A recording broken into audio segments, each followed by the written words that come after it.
I think the issue might have something to do with, what would you call it? The data versus the Wi-Fi, which is really unfortunate because when you're on the road, you don't always have access to the Wi-Fi. You might only have access to the data. So it looks like it's working. I'm going to just see. Oh, Bingo Babingo says hi. Excellent. So yeah, we'll probably delete this one. But let's see what's going on here. Let's see what's happening.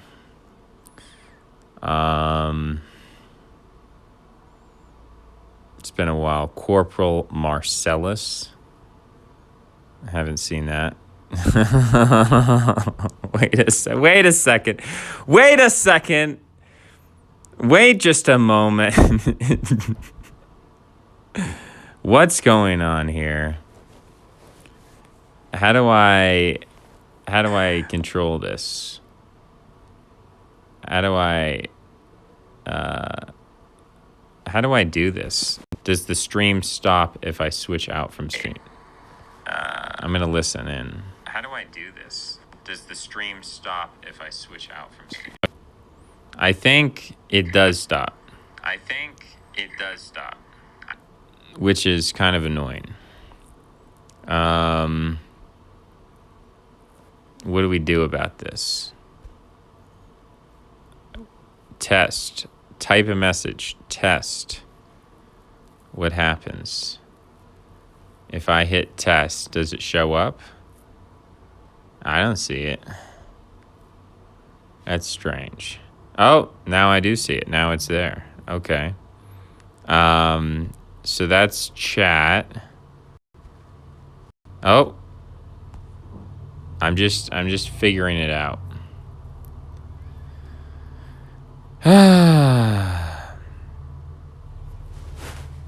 What options do we have here?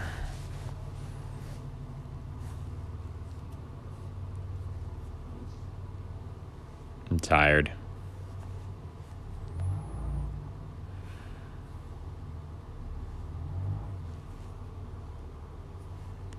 I'm not sure there is much else to figure out. I think this is just the way it is. Some things will never be the same. Hello, Laugh Track Editor. We're trying to do a stream. It's the first time that I've been able to stream from the phone in my lifetime, other than I've tried DLive. This seems to have better quality, but I'm also streaming from the Wi-Fi. So this actually isn't like a solution. This doesn't actually work on the road. It doesn't work when you're driving. And that seems to be the issue. It seems to be that when I was on the data, how do we say this? When I was on the data, it would give me an error message. It would say, sorry, your stream has to be scheduled in the future, not the past. So I was like, okay. I don't know what that means because I didn't schedule anything at any time ever. And then people are like, well, it just works. You just turn it on and it works. Yeah, we're testing. We're here. We're testing. What happens if I drink 100% juice? What happens? Do you know? Do you know what happens if I drink 100% juice? Could be juicy. We've got a blend. Can you see this? We've got a blend of vegetable juices. Is it reversed? Does the camera reverse everything? A blend of vegetable juices. 100% juice. Nothing else, just the juice. No chunks. What else other than juice? What even exists besides juice? No ice. No ice. No chunks. Wow. That tastes sweet. Got a whole 7 grams of sugar in here. 8 servings per container. 10% of my daily potassium, 15% of my vitamin C. It's got carrot paste, tomatoes, celery, vinegar. I don't know why they put vinegar in there. Beet, parsley, lettuce. Beet juice is good. I could have gotten some beet juice if I looked a little bit harder. If I looked a little harder, I probably could have gotten some beet juice. Lettuce, watercress, spinach, lemon juice, sweet red pepper. More spinach, sea salt. It's pretty good. It's pretty good.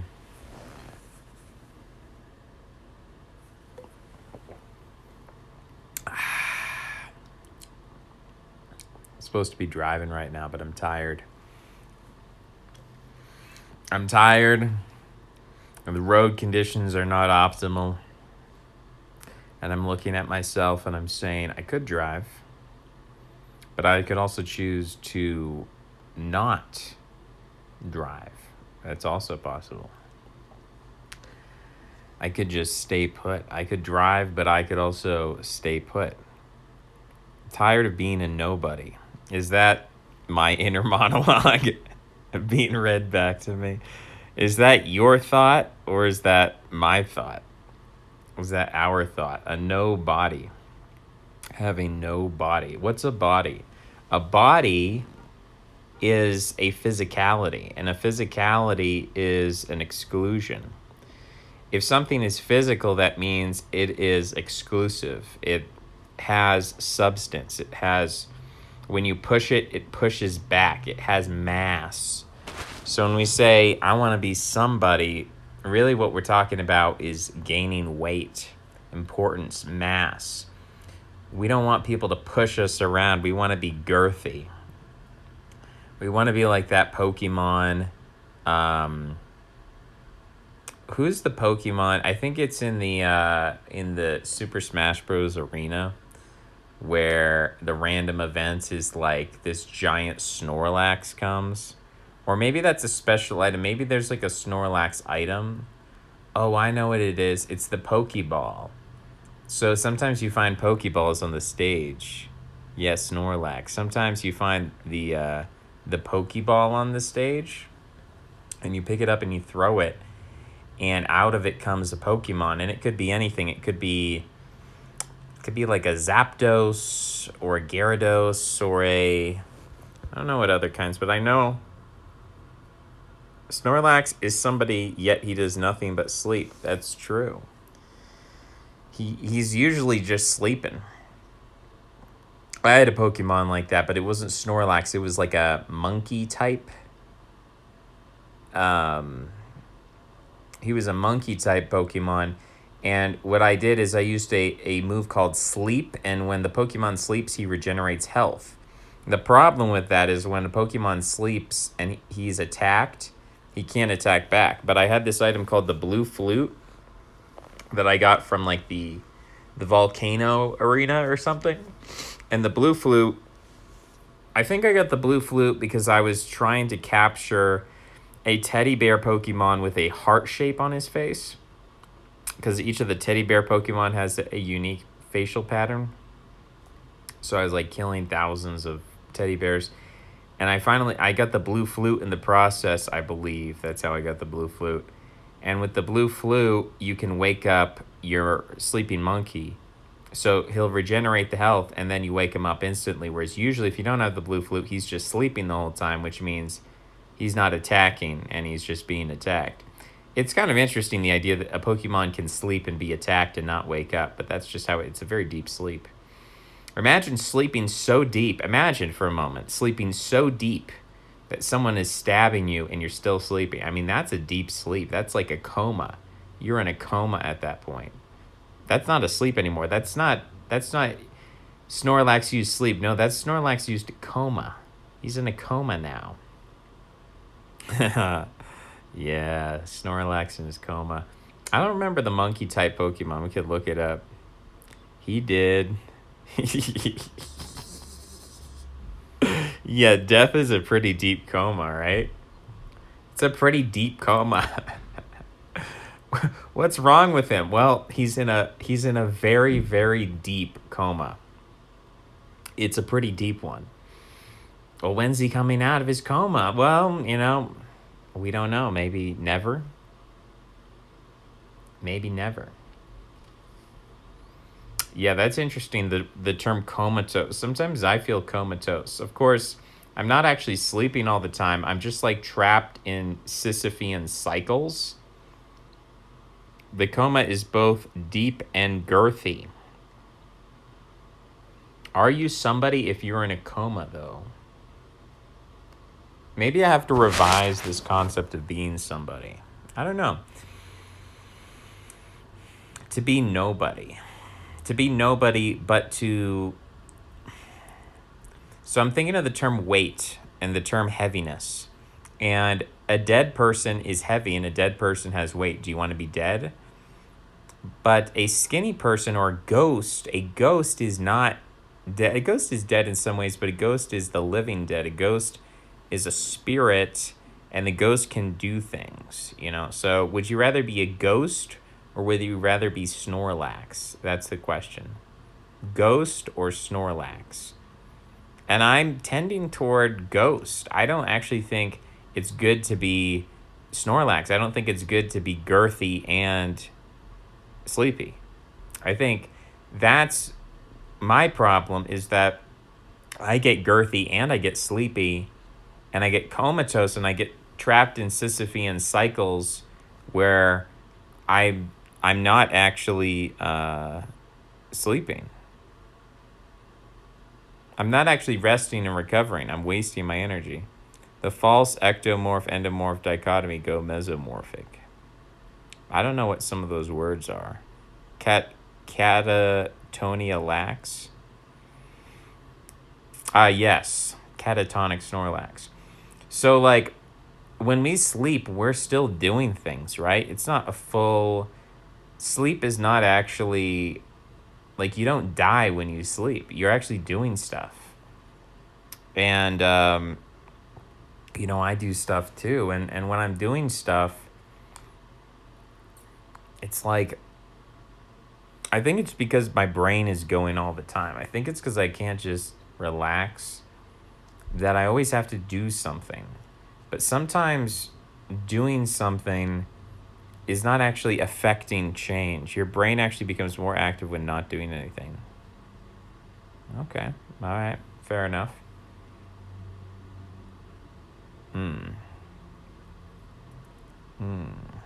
So, doing stuff, being a person. I'm going to drink some of this juice.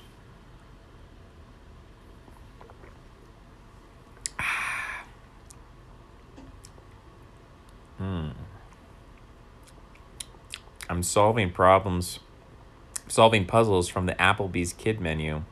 I remember from my youth during sleep. Yeah, yes. The Applebee's kids menu. Applebee's. It's expensive. All right. My nose is getting itchy. I need to cover it in aloe, but I don't technically have the right juice, the right consistency to get that done. So, I'm just thinking about how do I get this point across? Doing things, being compelled to do things, being compelled to live stream, the different things that you can do, the different ways that you can be, the different stuff that you can have. The choice to have a choice versus the choice not to have a choice. Sometimes I feel like I make the choice to not have a choice rather than making the choice to have a choice. So, like, choosing to have a choice would mean I am going to, like, if somebody says to you, jokes came shortly before fall asleep are comedy gold, I never remember them. Yeah, that's true. When you're sleepy, that's like prime comedy hour. I'm doing my taxes. Nice. the choice to, like, if somebody says you can go in a prison, and like once you choose to go in that prison, you can't get out. Like, you're stuck there, and all your decisions are made for you, and you can't go anywhere, you can't see anybody, you can't do anything. You're just stuck in the prison cell, and you can there's a very limited amount of things that you can do. And that's comforting in some ways, because it's like, oh, if I'm in a prison, then I don't have to make choices, because choices are scary. If I make the wrong choice, then I'm going to regret it, and put me back in the box, right? Put me in the box, put me in the cage, put me in the prison. I won't have to make choices. I won't have to rely on responsibility and agency, and I'll just be in the prison. And it won't be good, but you get to the point where it's just so stressful, it's just so taxing to have to make choices, that you say, just put me in the prison, just put me away, put me in jail, and there I will be safe. I will be safe there. Nothing can hurt me. Nothing bad can go wrong. Can't regret anything. I can't hurt anyone. No one can hurt me. I'm in my prison. Versus, like, let me out of the prison. And then every day is a confrontation of, like, am I doing the right thing? Am I doing everything that's possible to do? Everything that I should do? Are my goals correct goals? Should I be more skeptical? Should I be more self-critical? Or should I be less self-critical? Like, there's so many abstractions. And then they dial down into so many particularities of... So we're asking very complex questions, like, you know, is the way to be a better person to be super self-critical, to like break down all your assumptions? Or is it to be super self-confident so you can actually get things done? Because if you're too self-critical, you can't get anything done. But if you're too self-confident, you could be doing the wrong things. And then I know the feeling, spending an hour choosing something which is meaningless in the end. So, you know, and then that's the big abstract questions. And then the particularities are like, okay, I'm at the store. Do I get the cereal? Is that going to make me feel good? Even if it is tasty, am I going to feel good later? Is that a good law? Is cereal something that should be part of my diet? But even if I have a particular diet, should I make an exception for my diet at this time? Should I, like, even though generally I might not eat cereal, should I treat myself today? Do I deserve to treat myself? Did I do something that was worthy of treatment? Like, did I accomplish something where I say, okay, I'm going to treat myself with cereal, and therefore I'm going to, like, induce a Pavlovian response so that I accomplish more things? Or is that bad? Is it bad to treat yourself with cereal? Is that creating like a perverse incentive in your mind where you say, every time I do something good, I have to follow it up with something bad? Is that the path toward peace, stability, and happiness? Is that like the Stoic way? The cereal question? Okay. And then it's like, now you've bought the cereal. What milk? Are you going to put almond milk in it? Or are you going to treat yourself with some regular milk? Are you feeling lactose intolerant today? Did you choose the right milk? What type of milk should you put in there? Whole milk, half milk, fat-free milk, kefir, fermented milk. There's coconut milk, cereal and its consequences. The inventions of cereal and its consequences. Whipping cream and cereal. Hey, that's a new one. Hey, I haven't heard of that one before. That's inventive. I like that. Whipping cream and cereal. Quisp is better than Quake cereal. I couldn't tell you. There's a lot of different kinds of cereal. I do like some grape nut. There's no grapes in it, and it's not made from nuts. Cereal, surrealist. So, yeah, post tongue twisters. So, grape nut cereal, I used to put it in cottage cheese, but I ended that phase of my life. There was a phase of my life where every day I would mix like beans and cottage cheese and eat that. And people thought I was disgusting. And I was like, but this has 80 grams of protein or something.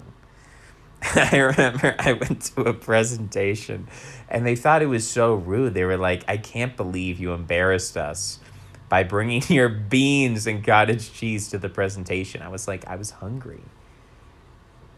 And they were like, we had food there. And I'm like, yeah, I was doing something nice. I wasn't eating your food. I was eating my food, therefore more food for other people. Like everyone else was eating the, cheese and crackers. I was eating beans and cottage cheese. Kefir is a great, so is kefir soda. I haven't had the kefir soda, but yeah, it's tough. It's tough for me. Pure anti-nutrients. It's tough. I was drinking the drinkable yogurt and it was really good. Drinkable yogurt was really tasty and good and I liked it. And then something switched inside my body. Like, I don't know what's wrong with my gallbladder. I have never had a doctor like get a stool sample from me or like figure out what's going on. But for months and months and months, I was drinking gallons of drinkable yogurt every day because it has like the probiotics, right? And then I think I stopped for like a week or a month or something like that. I just stopped. And then I picked it up again. It could have been several months, but I picked it up again and I got it and I drank it and it caused like not a burn, not like heartburn, but almost like an acidic sensation. Not acidic. I don't know how to describe it. It was weird. It was like unique to the yogurt and it was like, it felt bad. I felt sick. And then I was like, well, I guess I can't have that anymore. And so it was really strange. It was like, is that permanent? Is that like what caused that switch? Was that temporary? Could I drink it now? Do I have to like slowly reintroduce it? Because in some ways your gut environment, it's not necessarily black and white. Like you can introduce things, take things out, like mess things around. Like it's a whole ecosystem in there. So yeah, cottage cheese. I haven't had cottage cheese in a while, but I used to eat a lot of it. I used to just like sit down, eat a tub of cottage cheese. Messing with your gut pH levels, yeah, something like that. Just rapid changes in your gut pH levels. I've been doing that recently. For the last 2 days, the only food that I put in my mouth was beef jerky and sardines for 2 days. So I'm getting shredded. I'm getting absolutely shredded. Because you look at it and it says serving 70 calories, 11 grams of protein. That's a huge ratio. Think about that. And it's 4 servings per container. So you're getting like, what is that? 28 or 280 calories, which is like a small cup of yogurt or something. 2,800 calories and 44 grams of protein. That's a lot. And I was eating like 4 bags. So I was getting like hundreds of grams of protein. What's 4 times 176 grams of protein and only like, what's 4 times 1,100 calories or somewhere, 1,200 calories. Kombucha actually good for your gut, or is that a trend? I don't know, dude. CS, I have like 100 cans of sardines if you want to come get some. Are you sleeping in a giant wicker basket? Yeah, I've been found out. I think kombucha is good for your gut, but the last time I had kombucha, the last time I went to the store and picked it up, I accidentally got the caffeinated version. I once ate a pork pie in front of non-Brits. They all thought it was disgusting, sleeping in the nest. Pork pie. You know what? I think I did have a pork pie, and I expected it to taste like a chicken pot pie, and it so did not taste like a chicken pot pie. It was so not what I thought it was going to be, and I was very, very disappointed because I love chicken pot pie. But the pork, I was expecting pork pie, like kind of like a sweet crust, maybe some vegetables in there, and it was just like, it was almost like Spam with like Wonder Bread or like some kind of dough, and I just wasn't. But then again, that was a gas station pork pie, so it wasn't like a great thing. Famous doctor once gave advice: don't eat or eat broccoli. I tried that. I got like 100 pieces of broccoli, and I was like, I'm gonna force myself to eat all this. Then I didn't eat it. I can't really cook right now at the moment, so I can't buy. I mean, I could buy broccoli. I could eat raw broccoli. I could also buy frozen broccoli and unfreeze it by running warm water over it in the sink and try to eat it. Like, theoretically, it's possible to force myself to eat broccoli. I guess that's an interesting experiment. Did you ever eat a Dutch herring? I'm not sure I have. It sounds like some sort of fish. I usually eat sardines. I've had tuna, sardines, salmon, cod. What other types of fish have I tried? Yeah, herring. Uh, is there anything else? Tilapia. My favorite is probably salmon is probably the best, and then like a raw tuna steak, like Japanese raw tuna steak, and then sardines are pretty good. I actually like anchovy. They're very salty. I don't know why they have to make them so salty, but I actually like anchovies. Like they come in a little glass bottle, and you just like scoop them up. Just scoop up some anchovies. Salt is not bad as long as you drink. I don't know, like per gram of salt, if you drink a gallon of water, it doesn't matter how much salt you eat. Like you could have an extremely salty, like you could have tons of salt, but as long as you drink a gallon per gram of salt, you're good to go. But most people don't do. That's the problem. Most people, the way you get the gout is like you drink a can of soda and then you have like some salty chips and everything like that. I don't drink enough water. I've been dehydrated. One time I picked up some kombucha, accidentally grabbed the alcohol. But yeah, don't they all like contain 1% alcohol or like something really small that like kids can drink kombucha, but it's still like there's a vestigial, because they say for religious reasons, if you can't drink alcohol, then beware of kombucha. But I drink kombucha. I don't get drunk. It's the alcohol content is so low. It's like parts per million or something. I didn't know that there was enough. You bullied her into selling it to me. That's actually hilarious. I did that the other day. I was in a restaurant. The guys I was with, they ordered beer. And I said, no, I'm not going to have any beer. So she comes and she starts IDing us. And she's like, your ID, sir. And I'm like, I'm not drinking. Now, usually when you're in a bar or something, they're like, it doesn't matter. Or like if you're in the store and someone's picking up beer and like you're in line with them and you're clearly together, like they'll force you to ID. I've had that happen a couple times.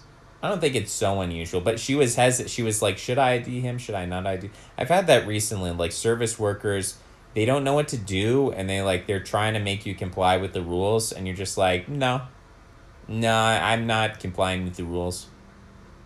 And then they're just like, I've seen those videos of like the customers where they like start throwing things and they like pick up like merchandise and they throw it in the store and I don't want to have to clean up everything and I don't want to get in a fight. So it's like those crazy wackos who are on Twitter videos like absolutely destroying stores, like getting in fights. Those are the real MVPs because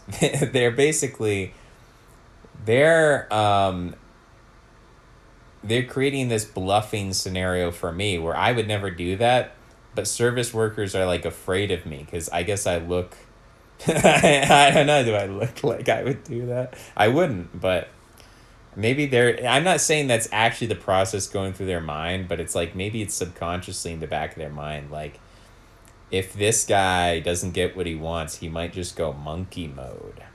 He might just go monkey. Yo, Noan, what's going on, man? Miss you, bro. I was 16 at the time. Oh, that makes it funnier. Because if you're actually above the legal age and people are IDing you, it's just like why are we wasting our time or something like that. But if you're under the age, then that's a good story. It's raw fish. Try some lutfisk. You'll love it. Lutfisk. Svenska lutfisk. Yeah, we could try some of that. I think the sardines I could check. Where are my sardines at, bro? Do I even have them or did I eat them all? Where are they? We're gonna show the brand of sardines. Okay, we have Bumblebee Wild Sardines Gourmet Bristling. I don't know what it means to be bristling. In extra virgin olive oil. So I guess this is Bumblebee. This is not the King of Sweden or the King of Norway or something. I've had those before. Bristling. What is that? Do they have bristles on it? Is it like that they clean bristling? Mash 1/2 avocado, 2 tablespoons lemon juice, 1 tablespoon chopped green onion, spread on whole wheat bread, topped with Bumblebee gourmet bristling wild sardines. Great as a spread on salad and with pasta. That sounds so good. I have never done anything. I never cook with these because the one time I tried to like cook them in the pan, it smelled so strong and so bad. I just like them kind of not raw. I mean, they actually might be raw. Are these cooked? Does it say cooked anywhere on this? Is there anywhere that this says cooked? I actually don't think there's anywhere that this says cooked. It says it contains sprats. I don't know what sprats are. Is that like the reproductive organs? I have no clue if this is cooked or not. It's a product of Poland. It's got 40% of your daily vitamin D, which is awesome. And it's got 17 grams of protein and 220 calories. So a lot of calories, but compared to the beef jerky. But, you know, it's good stuff. It's a good source of fat and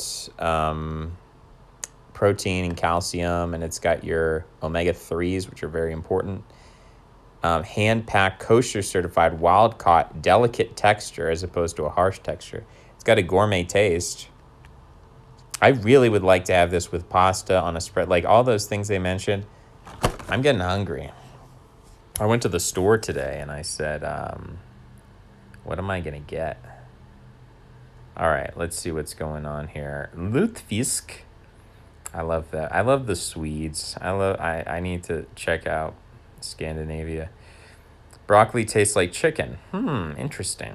Yeah, cooked properly, broccoli is a wonderful addition to every meal, but it depends on the brand you buy. Is it like organic? Is it in the bag? Is it what's going on with it? Cook it with sauce, eat it raw.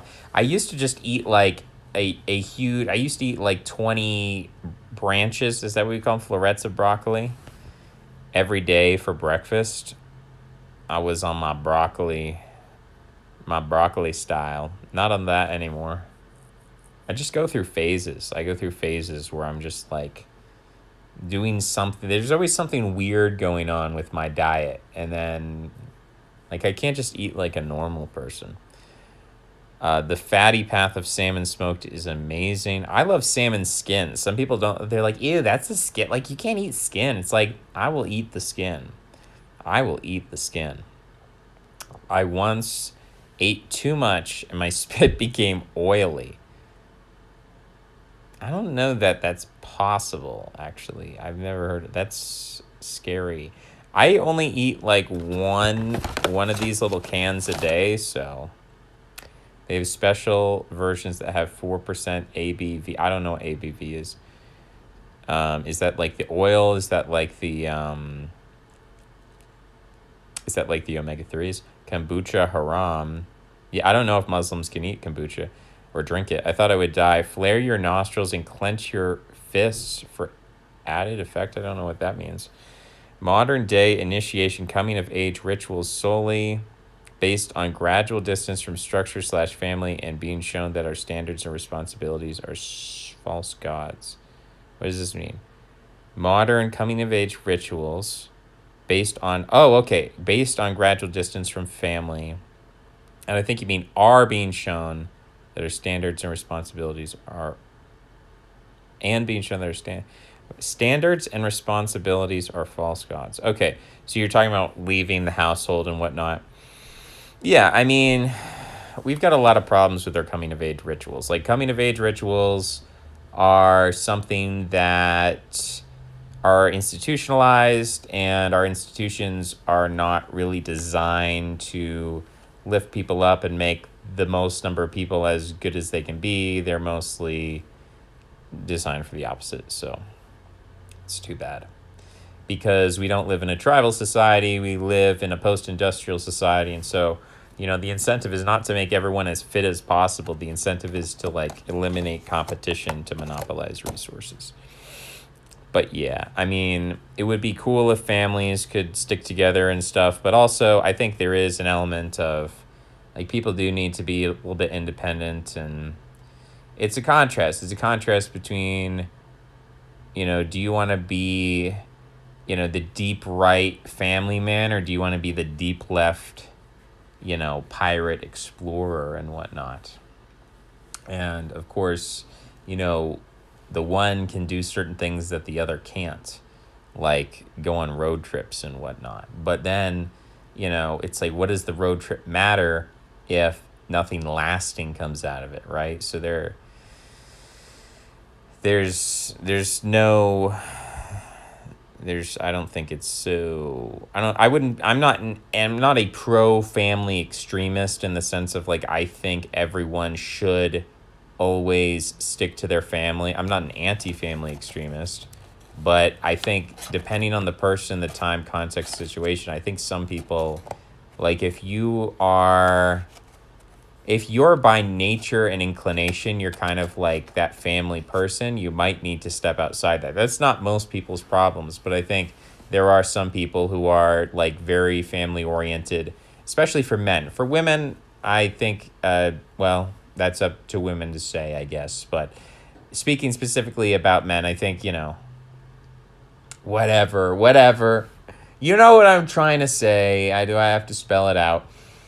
But I think let's say for some people, it's good to be a homemaker, and for other people, it's good to get out there. And there are women who have done amazing things, and I think there's a small percentage of women between 1 and 99%, wherever that range is, but there is a percentage that is like hyper masculine in our conception of masculinity. Like they do all those things, and there are women that are really impressive, and I don't really know, depending on the time and context, that those women really should be homemakers.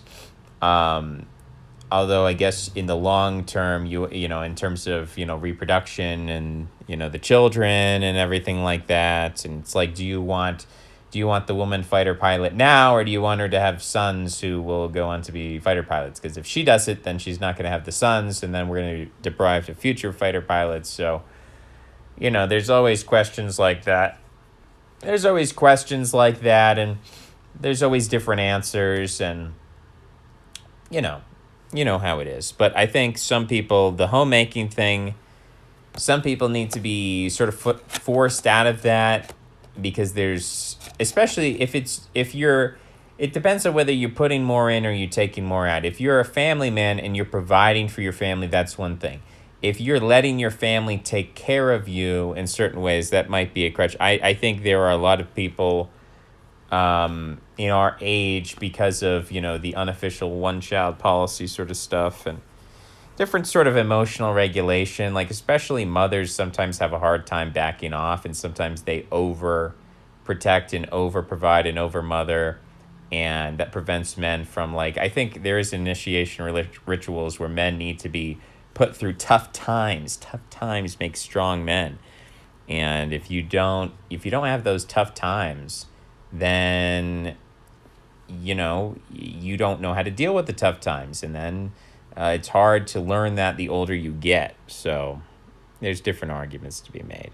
Someone should make face mask stickers that fit perfectly over a face on an ID. Face mask stickers. I don't know what this means. Oh, so you're saying on your ID, on your like driver's license, you put on a little sticker that's shaped like a face mask. Oh, I see what you're saying. Yeah, the whole face mask ID thing. Oh, there's my TV. Bleed on the block for my brethren. Trash star, shining bright in dog heaven. Bristling is a type of herring. Big chungus on the beat. One of my high school teachers was ID'd when she was over 30 buying wine. Well, I guess if you're a woman, it can be a compliment. I guess at a certain point, if you're 50 years old and you're getting ID'd, like, you're very youthful. Although at some point, it's like, if the person clearly looks 50, it's like, all right, bureaucrat. They're raw and cured. Well, that's good. Your daily... I'm probably getting some parasites, but that's fine. We get a little parasites, but, raw stuff sometimes is good for you. Daily dosage of vitamin D. Canned chungus. I'm making, I don't know how to... gyoza. Thoughts about the very salty anchovy. True king of Sweden is Blady. Who goes there? It's the ghost of October. You know, people say I'm a random sort of stream of consciousness people, but look at these comments. Who goes there? It's the ghost of October. Are people like quoting song lyrics? I guess people do that. I got weed in my lungs. I don't need any love. I can feel when I'm drunk. Alcohol by volume. Watch my dreams getting crushed. Turn my dreams into dust. I'm a pro-family extremist. This isn't a can of... Yeah, I'm not a... I just think I think it's fine to be raised by a family and then to live out your adult life as a family man. But I think there has to be an intermediary period where you know what it's like, that your mom is not going to help you. You have to survive on your own. It's do or die. It's all up to you, that sort of thing. I think there's like, you see that in the military, you see that in certain cultures, and going out in the woods and going on the hunt. And I think that's a very important thing, so that then when you have your wife and kids, and yeah, your wife supports you, and even your kids can help, you know, raise the other kids and whatnot at a certain age and help with chores. But there's going to be a point where they just look to you to make the decisions, and you're not going to have any support from them. Actually, they're going to feel like a liability at the time, even though they're not, but you're going to be in that psychological state, and that's when you hearken back to when you were completely alone.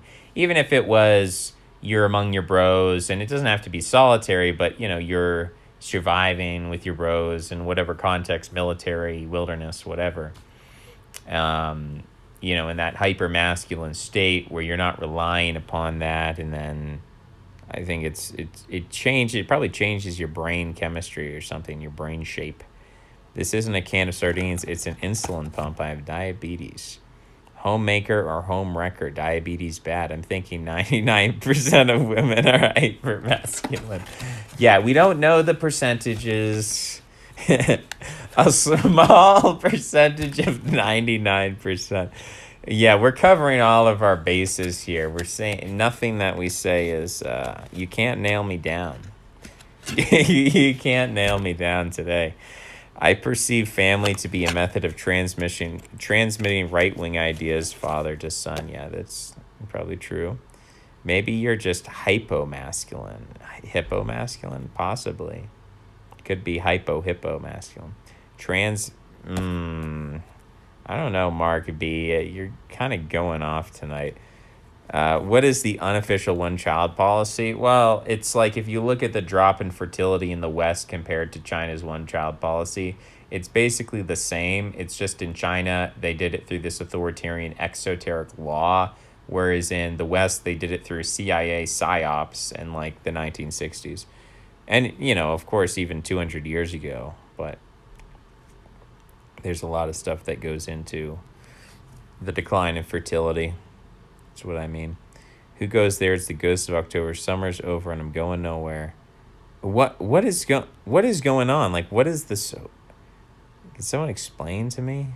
Who's with her? It's not me. I'm a loner. Ken, check out Blady and Drain.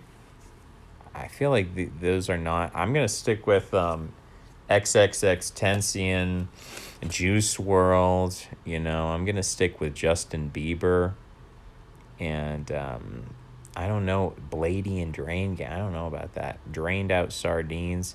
I always drink the olive oil. It's good to drink. Pro family style policy. Family style, yeah. I'm pro family style. Yeah, I'm pro family style. How could you tell? Yeah, I like to go up to people in restaurants. Just sit. I don't like 100 gecs. I don't understand. They're just like meep bop bitty bop bop. It's just like a bunch of annoying sounds, and people think, "Oh wow, this is so good." Like listen to this. Like it's like this self-ironic, like self-aware. It's like so bad that it's good. How about just like so good that it's good? How about it's just plain old good? I don't understand that nonsense. I'm going to stick with the mainstream. I'm not going to be a hipster over here. I'm not a nice person. I'm not nice. When people do things I don't like, I'm just not nice. Olive bread is delicious. Oh, bro. I went to the store and I was like, I can get anything my heart desires, and I didn't get the right stuff. I didn't get the right stuff, man. I'm trying to open this beef jerky. It looks kind of like I'm having some problems in my life right now. Okay, I'm trying to. What are we gonna do here? Hey there. Hey, I'm just gonna put that down for a minute while I open up this. This is actually original.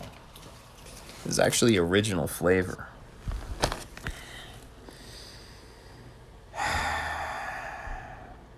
Yeah, I don't get it. What is the hill to die on? I don't know. It could be several hills. It could be all the hills. Or you could die in the valley. The valley, usually the valley is more valuable than the hill anyway. So maybe it's the valley.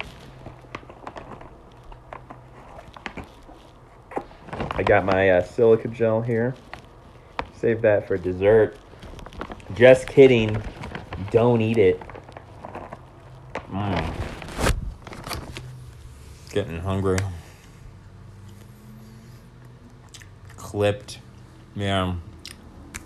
I'm thinking what I should have bought today, like some nice desserts, some ice cream.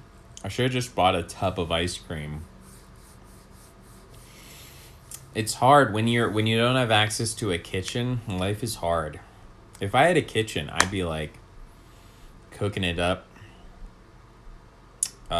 Hey Ken, what are your thoughts on the primary purpose of exercise being to strengthen bones and the cardiovascular system?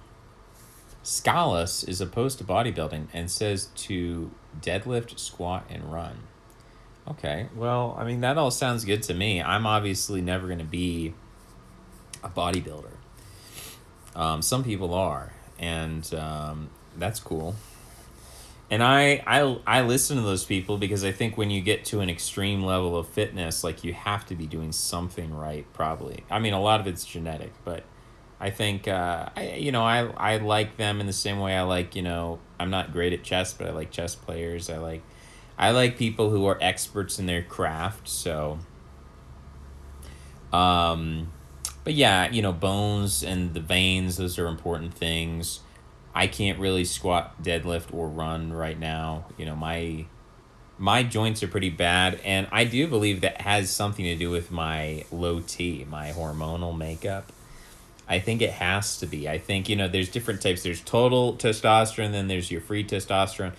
And I just probably need to get some blood work done to figure out what's going on, because it seems to me that, like, your joints, I mean, there's a human growth hormone component, there's a testosterone component, but, like, you can't really train your joints so much. Like, they are as strong as they are. It doesn't matter how much you lift weights, like, they have a certain strength to them, period.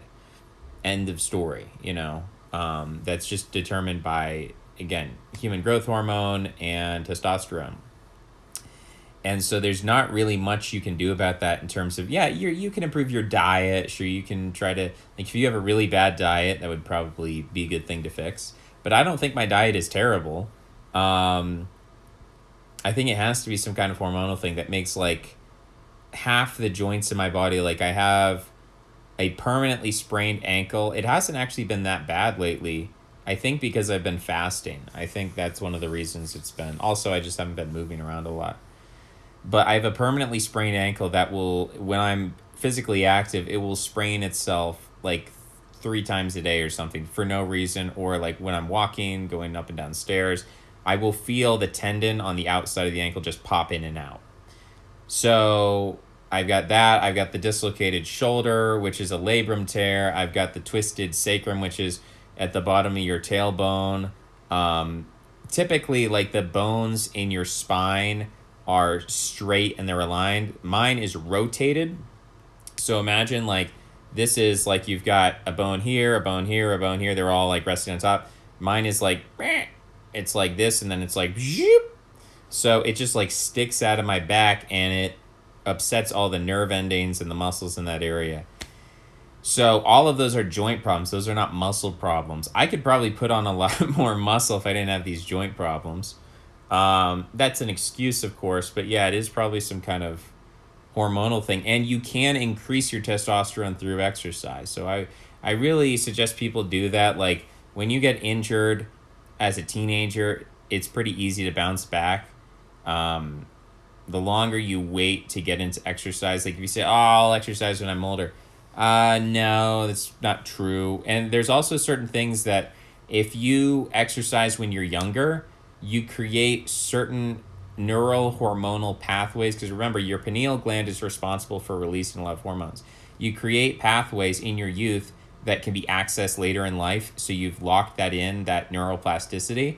But if you never unlock that when you're young, it's super hard to do when you're older. So all people who are in their teens, my huge, 19-year-old army, this is the time in your life when you should put pretty much everything else aside and just purely focus on physical fitness, increasing your testosterone so that you have strong joints, so that you aren't breaking all the bones in your body and dislocating everything. And then you can worry about getting money and, all the other things, learning stuff, because you can do that into your 30s. You can learn stuff and you can make money and stuff through your 30s and your 40s and your 50s. But really, it's when you're in your teens and as close to that as possible that you really need to focus on that. And I wouldn't say I had the worst program with respect to that, but obviously didn't have the best. It's always a question of, is it genetic? Is it environmental? Okay, I just got a text. I'm going to respond to that text. Maybe he can tune into the live stream. Illegal testosterone injection saga. I wouldn't do it illegally. I would go to a doctor and I would get the TRT if I was going to do that. I don't know. I could go and they could be like, oh, you have normal testosterone levels. You just have really poor, aromatase receptors. So like you have testosterone flowing through your bloodstream, but you have receptors in your body that actually, testosterone is not a chemical that actually juices you up. That's a lie. So testosterone is actually a signal chemical that goes to the aromatase receptors. If I'm getting this all wrong, I apologize. This is my understanding.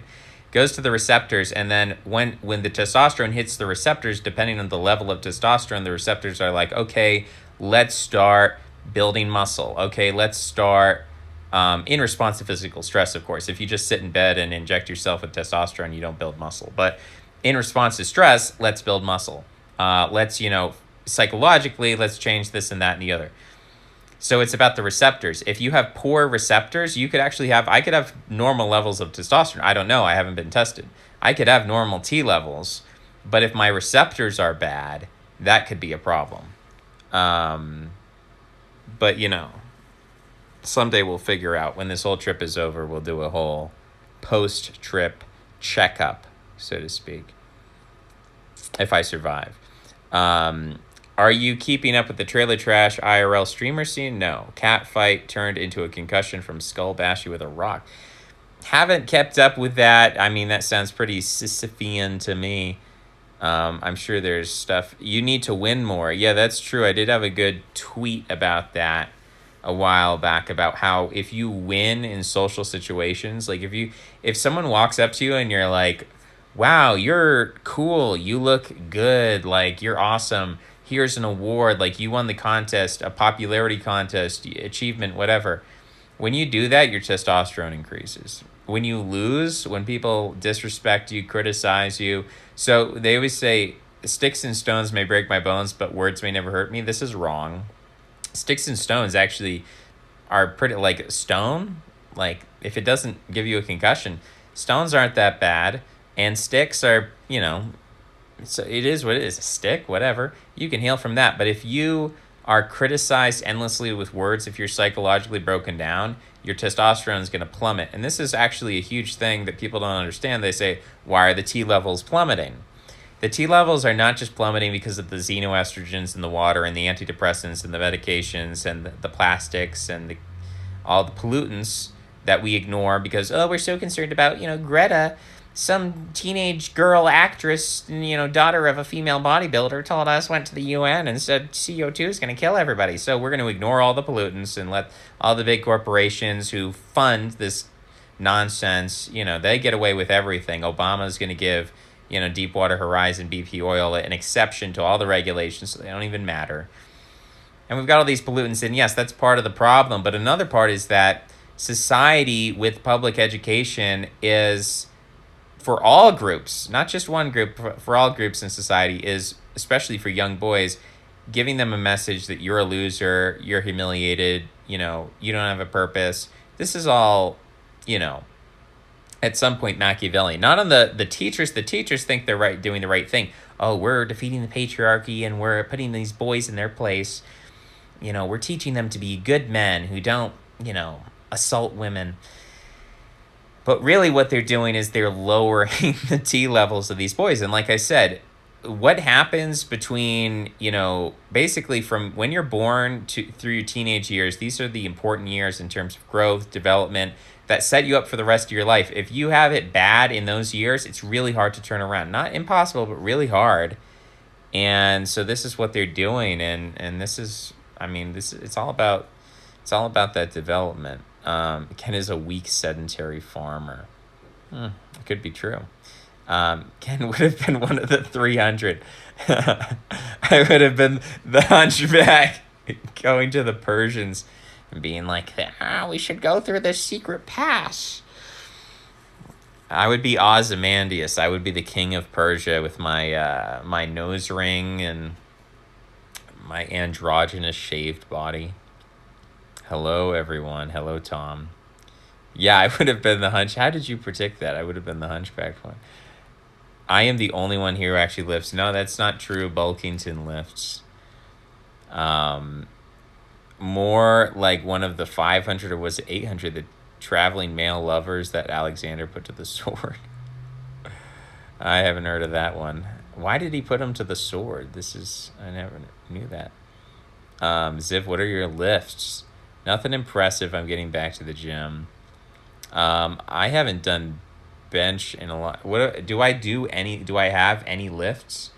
I don't do bench because of my shoulder. I don't do squat because of my back. I don't do deadlift because of my back. I do one-armed curls. What is that? What's my maximum? What's my 1 rep max for curls? 10 pounds for 100 reps. I don't have anything impressive for you.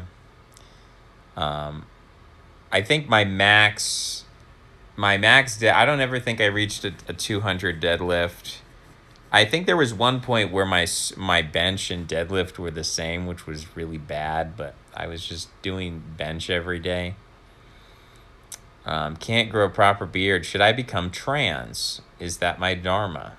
Well, I can't grow a proper beard anyway, but I'm already trans. So, being trans doesn't mean you have to get surgery or inject chemicals in your body. That's a billionaire propaganda that you have to somehow permanently change yourself in order to become trans. You don't have to do that. It's just your identity. It's just who you choose to be, how you choose to identify. I choose to identify as trans. It's just a label, Then nobody can tell you what words mean. You get to define your own reality in your own words. So as far as you have a beard or not, obviously, we think of hypermasculine men as having beards and being able to grow beards, and there's a biological basis for that, but not everyone has to be hypermasculine. And there, theoretically, you could be Native American. You could be Native American. You could be a hypermasculine Native American. So that's something. Mark B. I think Mark B is Chloe. I believe that's true.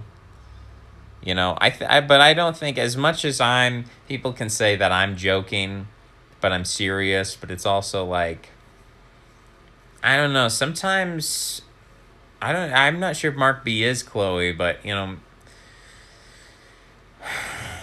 sometimes there's a certain level, and I wonder how much of my energy that I put out is creating this sort of reception. but there's a way of being. How do I say this in a different way than the way I want to say it? There's a type of being. There's this term bottom, right? We use this term bottom. And this term, there's the term power bottom. And I don't know how much people know about this, but it's like that type of person can be more annoying, more vicious, more sadistic than anybody else. You know what I mean?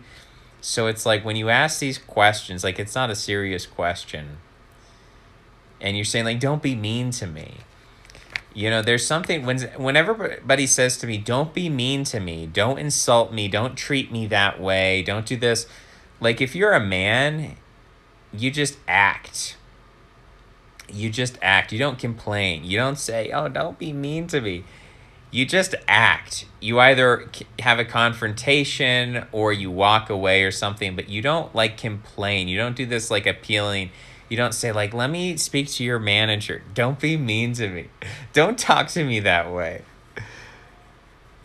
You know, that is actually, I think, more, in some ways, that is more like, again, sadistic is the best way to describe it, because it's like you're trying to cause pain and you're pretending. It's very passive aggressive. You're trying to cause pain to people, but you'll never admit it. You'll be like, I was just defending myself. I was just politely asking, don't be mean to me. You know, and I'm not saying I've never done this. I've done my fair share of this, but it's just something to observe. When somebody says, don't be mean to me, that is one of the most sadistic things that a person can do. I'd like to be proven wrong on this, but I think it's true. I think it's like when someone does this, they get into this very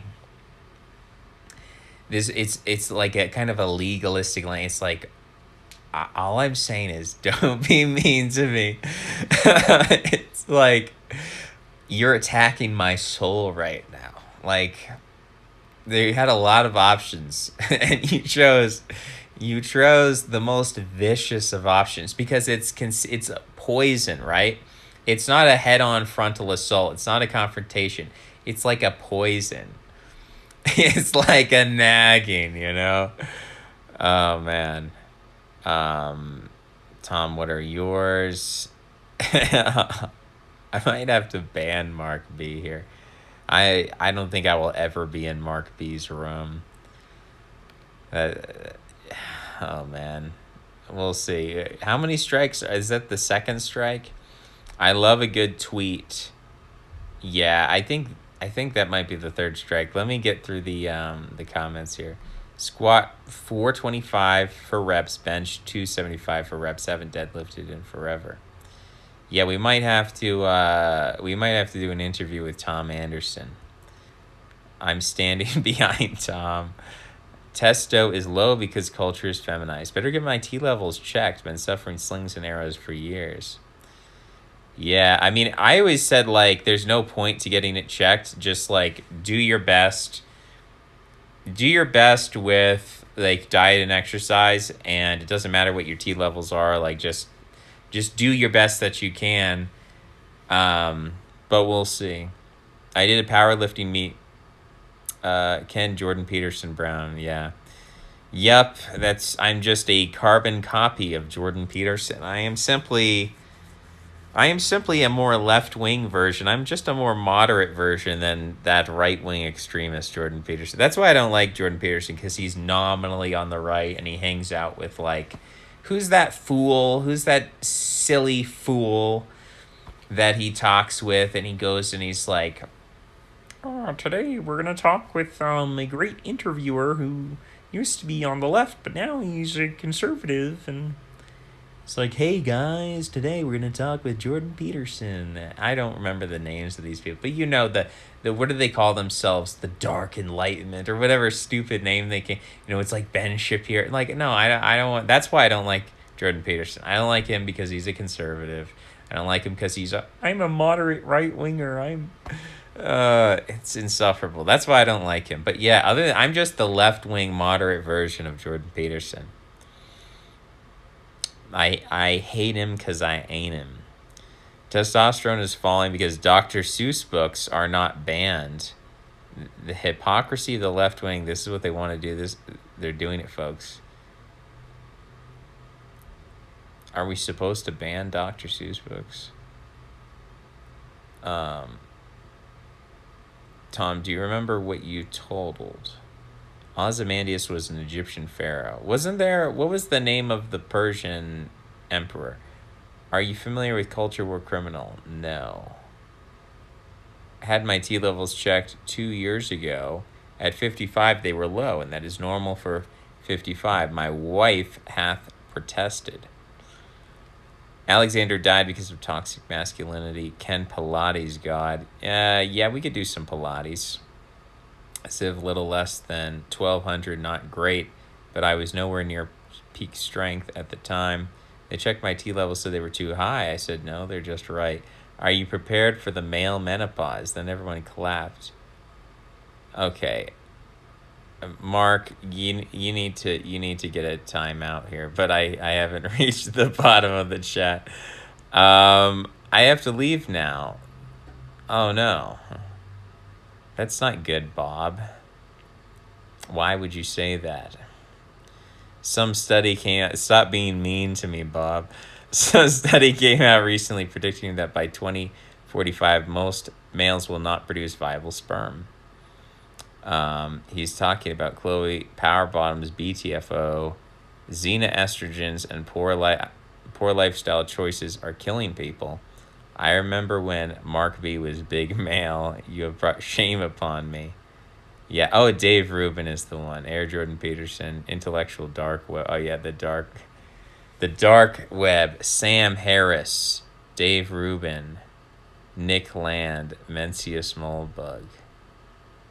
For some reason, that comment was posted twice. Dark enlightenment versus snark entitlement. I've been on opium for the last 10 days. Is that what he said?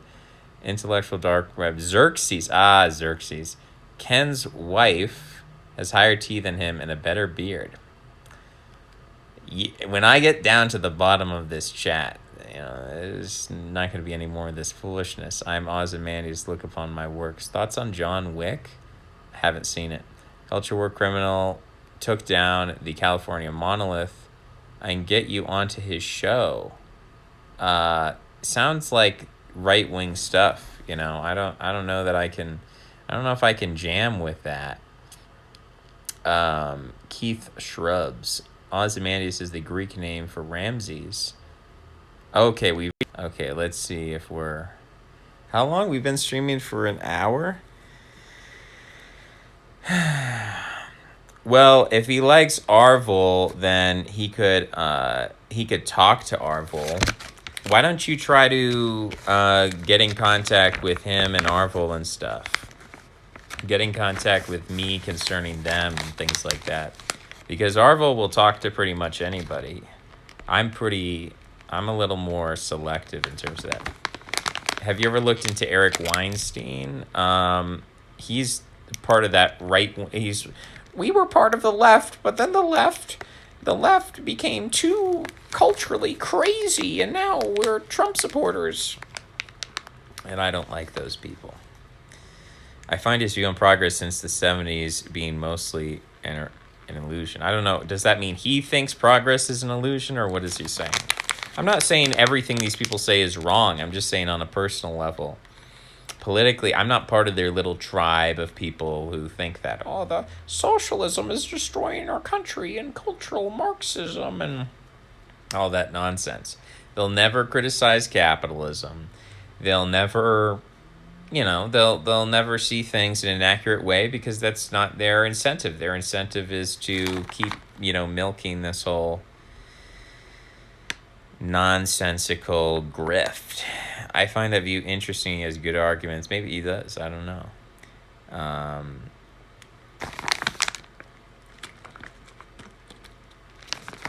So we've done about an hour. I think we're good to go. Thanks for being part of this little test here. I didn't know this was going to be so successful in terms of the stream quality is good. I could see the comments. We didn't cut out too many times. I think it was a good time. So now that I have this set up, will we ever get the full 4-hour cut? Nope.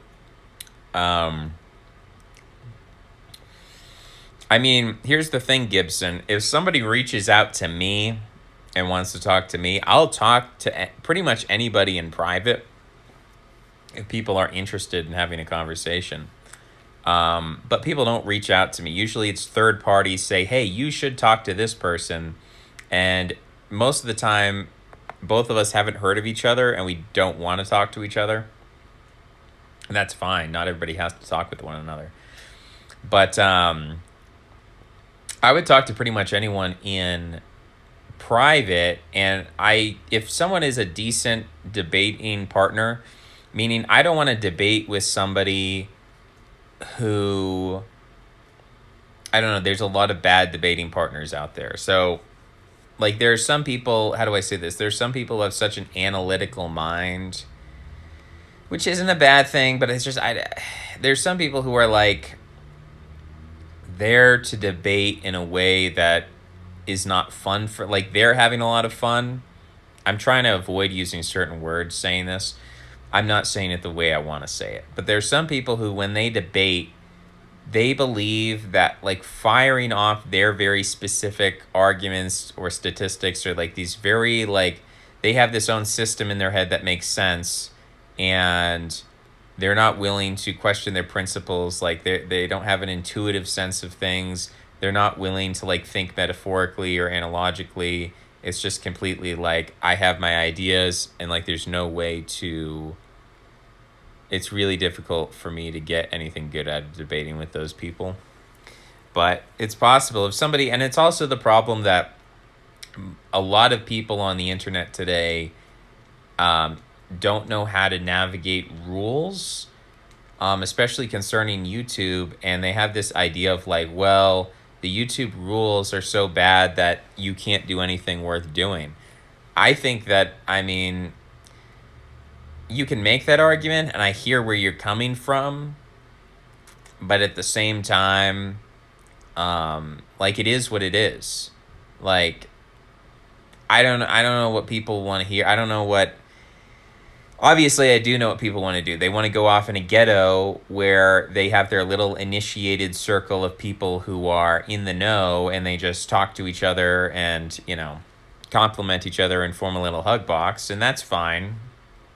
But that's not what I'm super interested in. I'm more interested in, like, okay, so you're telling me that if I don't be part of that hug box, I can actually talk to people of differing opinions and try to convince them and try to introduce new ideas.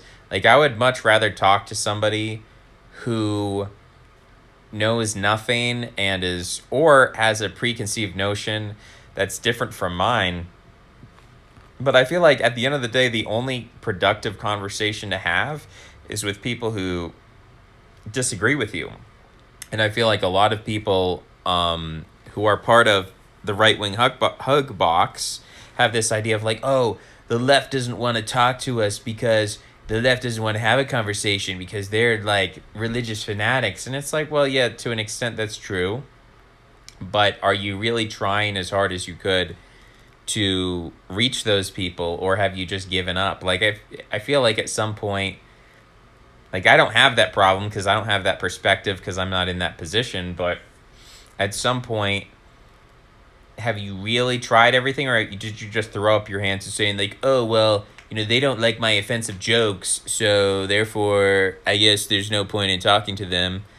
I don't know. I have a different perspective, and I'm in a different place right now. I'm in a different place. I'm a different person. And I don't know, you know, I haven't been as successful on this channel as I could be, and that's due to my own mercurial nature. And, you know, to have a successful channel, you really have to be consistent really consistently putting out content that is like on the ball, on the nose, like really putting in the work. And I haven't done that. I'm also not the perfect person for the job. I know I could personally do better with the skills that I already have, but I also know that like there are other people who are more naturally talented than me, and I'll never reach their level by putting in the same. It's just like bodybuilding or whatever. There's basically a genetic component to this, to YouTube success.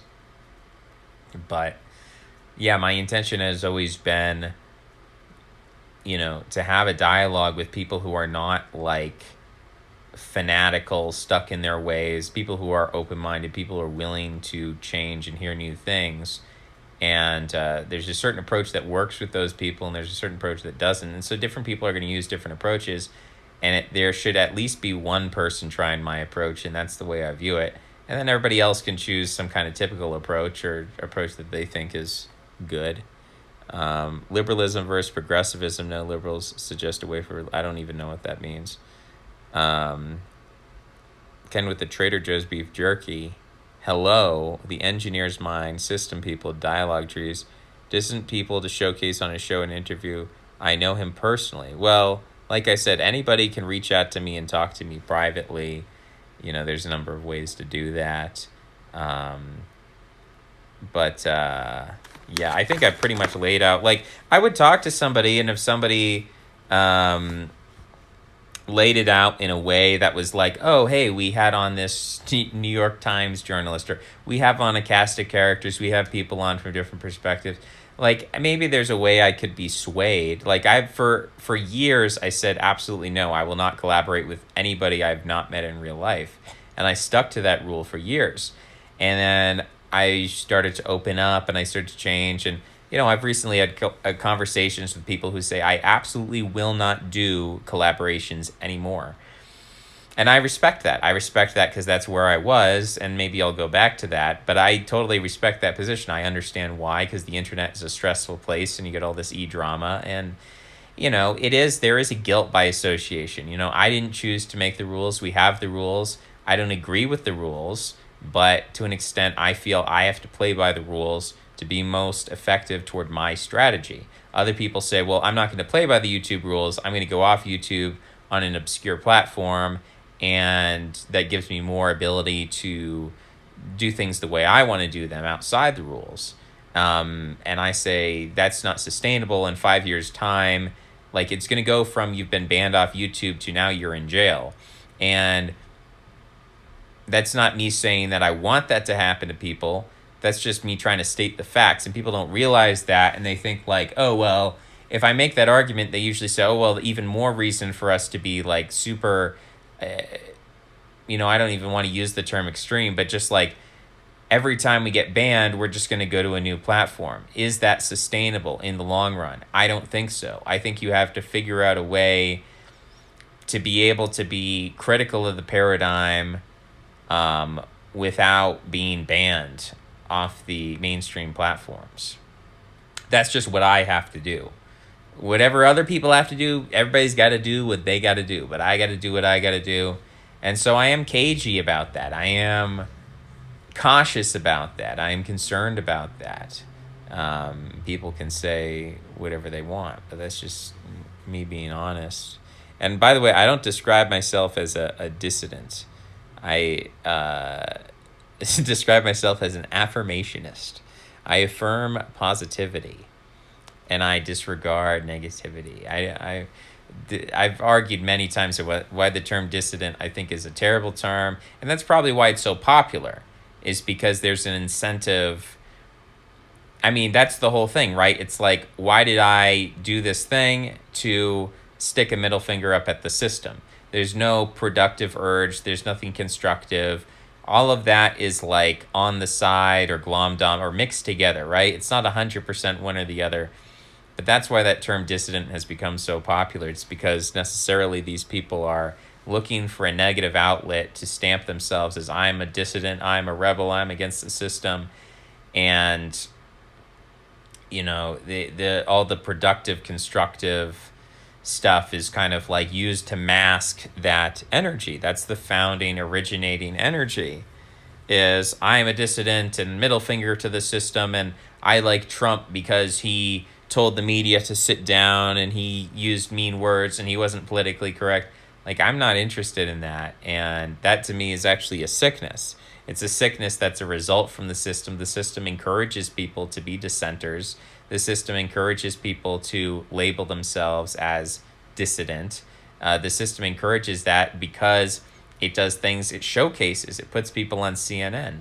It blasts every time anyone anywhere says a bad word. Now you're on national television. And so the people can only choose what they see. And people see, like, oh, wow, if I say a bad word, I'll be on national television. And there's a Joker-esque sense in which people then become attracted to that.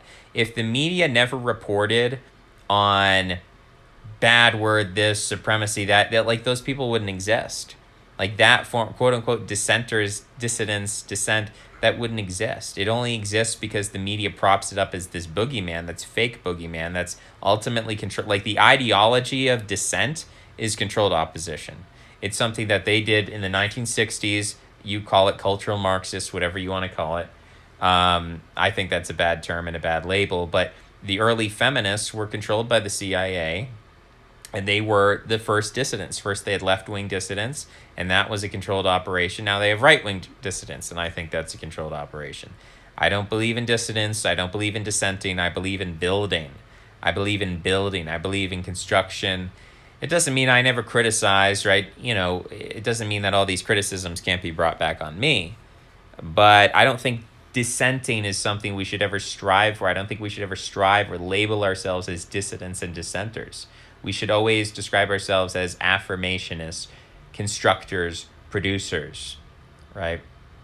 So I disagree with that label, and that's why I have to create this distance. And if people want to come to me, talk to me, watch my stuff, listen to what I have to say, that's great. And if they don't, because I'm not part of their political tribe, then, oh well. I don't know. I don't know how helpful that stuff is, because what is going to happen is I'm going to go on a right-wing platform, talk to right-wingers, to a right-wing audience, and then that audience is going to come to my videos and just say a bunch of silly right-wing nonsense. And I've had that happen before, and it is, you know, I don't know that that's the most productive thing. Putting yourself out there versus kind of letting people come to you. I would rather talk to more, you know, left-wing people, mainstream left-wing people. I'd love to talk to a climate activist. I'd love to talk to a feminist. I'd love to talk to all those people. Now, again, as we've said before, there is a legitimate thing that those people really don't want to have a debate. And so, you know, that is what it is. But I guess this is where I'm at. Maybe I'm wrong. Maybe I'll change the policy going forward. You know, I'm interested on a case-by-case basis to take the time to examine things, I suppose. I hate to dismiss people out of hand, although some people should be dismissed out of hand. And it's sad, you know, again, this situation, like, if I could snap my fingers and say, oh, I get to have my cake and eat it too. Like, I get to do my thing and I can talk to all these people, because I've had the offers before. But I see where it goes. I see what happens to these people, and they all seem to be boom and bust. All these dissidents, they seem to be like, oh, we're the hottest dissident podcast, the hottest whatever, and we're here today and gone tomorrow. And you know, we have a good run for a year or whatever it is, and then now where are we? And again, it's not that I wish these people to go to jail, but they're all going to end up in jail. And maybe I'll end up in jail too. But not because I didn't try not to be. You know what I'm saying? Like, I don't know how these people, I just don't feel that they take things seriously. I just don't think they understand the seriousness of a religious revolution that's happening, where, like, you're going to be in jail. And you know, if you've accepted that and you're realistic about that, then that's a part of it. Maybe that's not the whole part of it, right? And people could start to focus and hone in on that section and say, oh, well, if that's why you won't talk to somebody because they're going to go to jail, that's ridiculous. Now, like I said, I will talk to people, but it's a different thing when you start getting the audience involved, when you start getting platforms involved, you start getting rules involved. there's different layers to this thing. So it's not a one-dimensional question. There's different components to it. I'm happy to start a conversation and a dialogue with whatever people, and I know they want content. I'm actually not sure, because I'm such a monologist. I'm not sure I'm the best person to have a dialogue with everybody. I can have a dialogue with some people. I think I'm great at having a dialogue with some people, but with other people, like, it's a dissident host and he's going to ask me these questions about why this, that, and the other. We could try it. I don't know. I don't know that during a road trip is the best time to schedule something like that. I got some downtime right now. I don't know how much time I'll have in the future, but that's, like I said, I'd be happy to chat with people, but the whole let's do a show, let's do an interview, I just see there's some problems with that. And I'm trying to head in what I consider to be a progressive, positive direction. And I see a lot of other people who are just complaining about Beijing Joe Biden, and like all of this nonsense. And, hopefully Trump runs in 2024. And it's like, that is so toxic, and it's so pervasive, and it's so everywhere. And I just feel like people get sucked into that, and it's an abyss, and it's quicksand, and you get stuck in that, and then you can't get out, and then you're known forever as, it's like a taint, and it's hard to get out of. And it's like, at some point, I don't know how much I want to be associated with and be the guy who's like, because already I get these comments from people that are like, oh, you're just a right-winger who won't admit that he's right-wing for like tactical reasons. You've been lying, you've been deceiving. I've been saying almost the same identical talking points for multiple years now, and yet people still have the gall to accuse me. And that doesn't mean I haven't changed my position over time. I used to have a project called The Deep Right. And, that I wanted to thoroughly explore what is the philosophical underpinning behind what we call the right wing at the deepest level. And so I really wanted to investigate that, because one of the questions I was really interested in is, why is all art left wing? Why is there no right wing art? What would right wing art look like? And what does it mean that art is political, even not explicitly, right? What does it mean when we say that popular music is left wing rather than right wing? What does that mean? What are the values that are underpinning? So we start to get into ethics, politics, and therefore ultimately philosophy and metaphysics that undergirds that, informs that, and creates the connections between those different branches or levels of human organization down to the level of spirituality. So I investigated that. And at the end of that project, I started to really question what was going on here. And I started to change a lot of ideas. And on this YouTube channel, I've basically made this a public diary of my changes and thoughts. But again, like I said, I was just looking back today. The first Jockle podcast ever broke walls and heroic Ilhan Omar. I've been talking about how build the wall is not good, right? It may be a cheap political slogan that's effective for campaigning, but in terms of policy and in terms of political organization, in terms of political tribalism, in terms of cultural strategy, like all of these different things, like, this is terrible. This is a huge time sink. This is a distraction. This is a lie. This is a deception. This is a grift. Like, this is really toxic. And I'm like, I can't be associated with this. I can't be part of this. And I don't want to be the guy who's like part of, oh, it's like you've got everyone like, oh, we got the one libertarian guy, and then we got the guy who's like Nazbol, and then we got the guy over there, and oh, he's like, he calls himself deep left. Like, it's just like it becomes a thing where already people question my authenticity and the reality of my arguments, and they just imagine, because of the rule set that exists, they imagine it's just some big cover that I'm creating this kind of elaborate character, like on some like philosophical, psychological level. You could question the sense in which, like, I've talked about the nature of the personality and whatever, but like, even so, as many layers to that statement as there are, I don't know. Have you read between the lines? Maybe there's there's too much going on here to understand. But like, people just want to simplify and boil down everything into black or white statements. Like, you're either 100% this, you're 100% that. There's no nuance. There's no room for anything interesting, creative. You just have to fall in line with these people. And in my experience, like, people hate it. People literally hate the type of thing that I'm putting out. There's a small number of people who I would say are basically high in openness, and they kind of get it, and they kind of are jiving with it and grooving with it and vibing with it.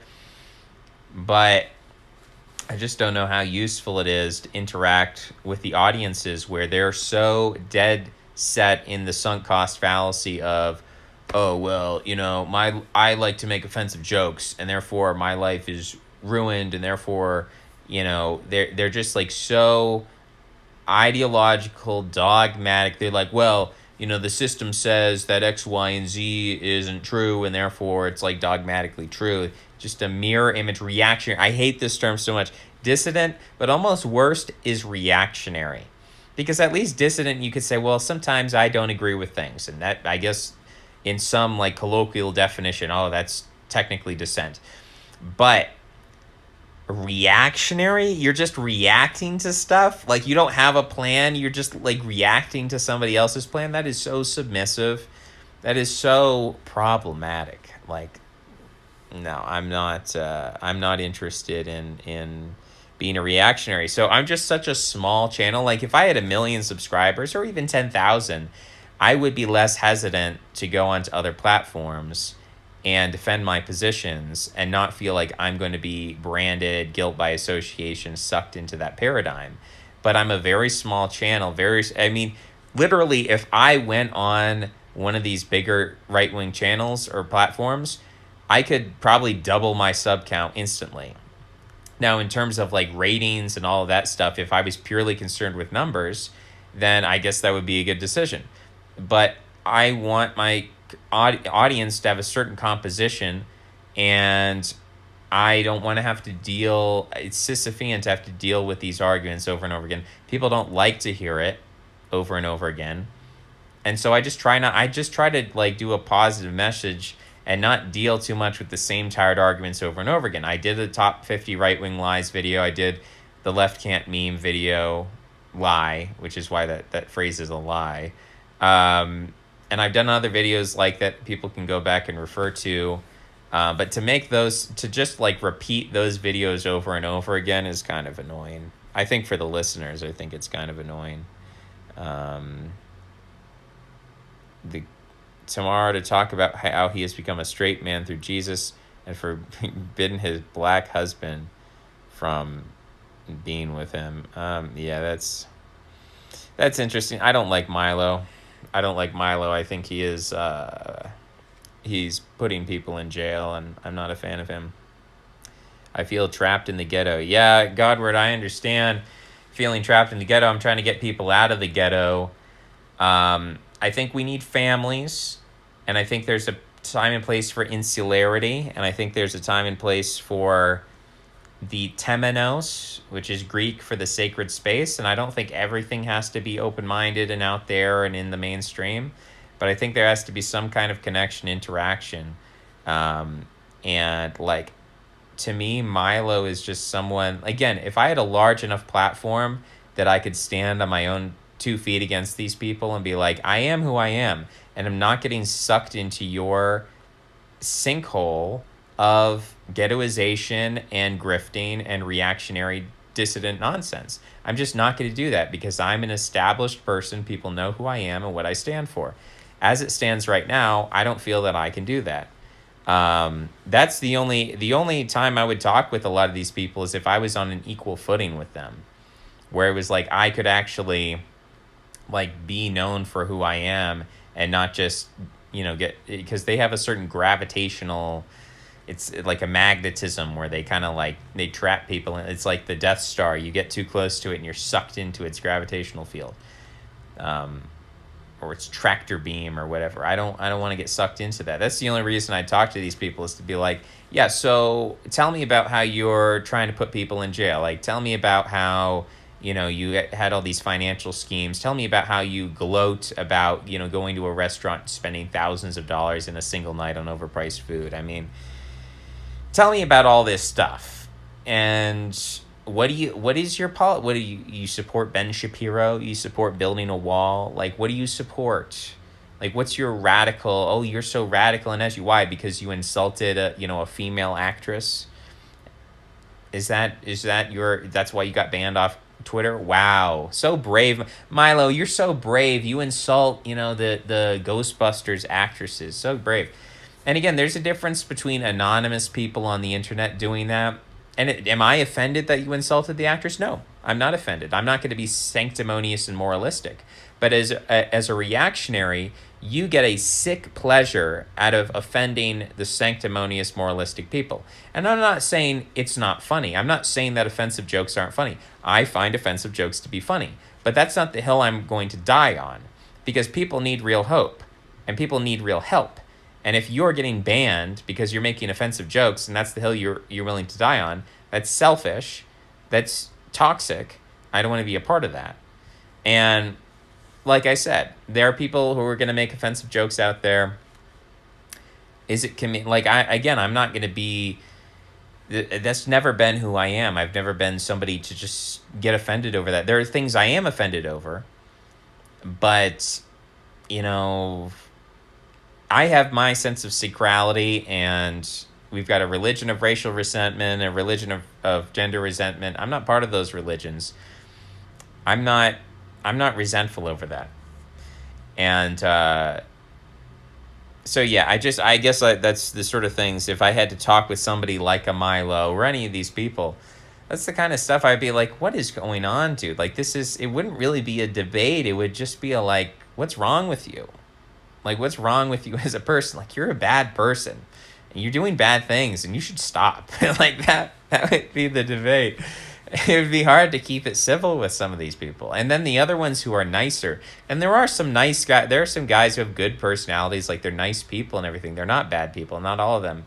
I'm not going to paint with that broad of a brush, but they associate with people like Milo, give him a platform, and he deserves to just be completely exiled from the internet altogether, if not from society.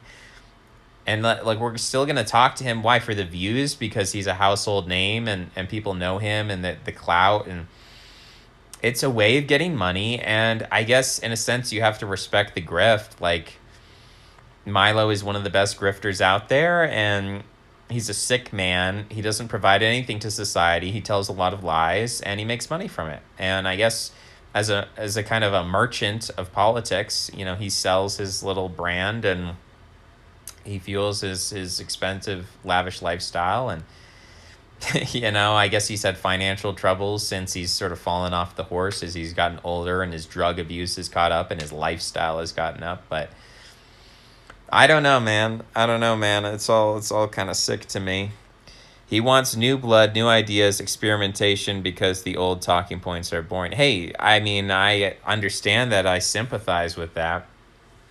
Maybe he can pick up one of my videos and do a live reaction, a live commentary reaction. He can talk to me privately. Not a philosophy guy. Yeah, I mean, there's a lot of boring stuff, and it's there's a lot of lame stuff going on in the right wing.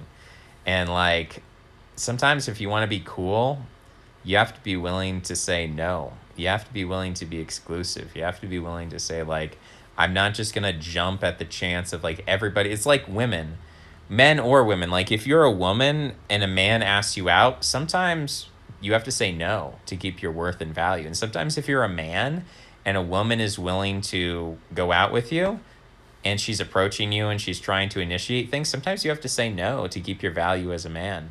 You can't just, oh,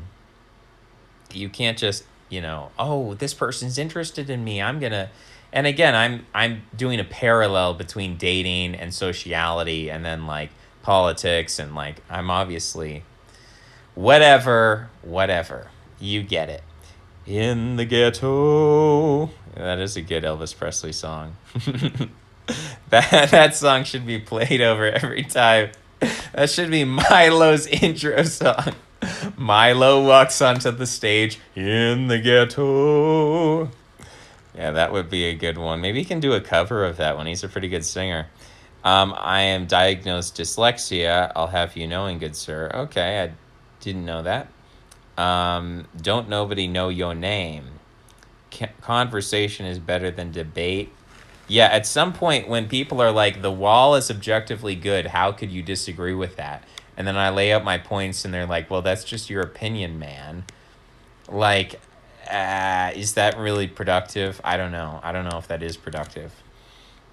I have 7 proud subscribers. My channel is a success.